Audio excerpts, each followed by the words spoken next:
Hello everyone, welcome back. In this video, I'm going to show you how to change the Deliveroo vehicle type in 2026.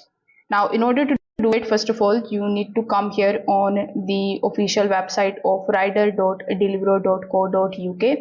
Now, when you are here on this particular page, you just have to tap on the logo of Deliveroo and then wait for it to reload the page. Now, when the page is reloaded successfully, you just have to simply type over here the vehicle change, and when you search for the option of vehicle change, it is going to show you the vehicle change related article over here in this particular page. Now when you are able to open that particular article, you will be shown a request form. So you just have to simply tap on that particular change request form, and then it is going to open the form over here. So you just have to keep on answering all of these questions. Like the first question here is, what would you like to change? So since we want to change the vehicle type, you need to select that, then press OK.